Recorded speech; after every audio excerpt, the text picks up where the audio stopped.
শালা কুমিরের বাচ্চা, এখন আমি ভিতরে তোকে আজকে এটা একদম কুচি কুচি কুচি করে ফেলবো। এই তো পুরো কুচি কুচি হয়ে গেল। আরে কি, ভিতরে তো পানি ঢুকছে, এখন তো আমাকে ওয়াটারপ্রুফ হতে হবে। এই দেখ, আমি পুরো ওয়াটারপ্রুফ হয়ে গেছি। ওয়াও, এখানে তো কত সুন্দর সুন্দর মাছ, নানা রঙের আলাদা আলাদা মাছ ঘুরে বেড়াচ্ছে। আমি এখন অনেক মাছ ধরবো আর মজা করে খাবো। এই তো অনেকগুলো মাছ ধরে ফেলেছি, এগুলো এখানে রেখে দিই, পরে আরামে খাবো। আরে শালা, সারাদিন বসে বসে ফোন টিপছিস কেন? যা গিয়ে মেশিন চালা, কাজ কর।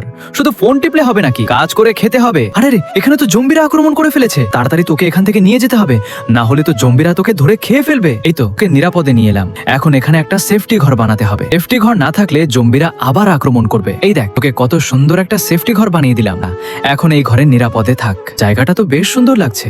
আমি এখানে কিছু বীজ ছড়িয়ে গাছ লাগাবো। এই তো বীজ ছড়িয়ে দিলাম, এবার নিচ থেকে পানি দিই, পানি পেলেই বীজ থেকে সুন্দর গাছ হয়ে যাবে। ওয়াও, কত সুন্দর গাছ হয়ে গেছে, দেখতে দারুণ লাগছে। আরে বাপরে, উপরে তো একজনের উপর জম্বিরা হামলা করছে, তাড়াতাড়ি ওকে বাঁচাতে হবে। কি করা যায়, এখানে তো অনেক বন্দুক আছে, এই বন্দুক দিয়ে ওই মোটা জম্বিটাকে উড়িয়ে দিই। যা শালা, এবার বুঝ মজা।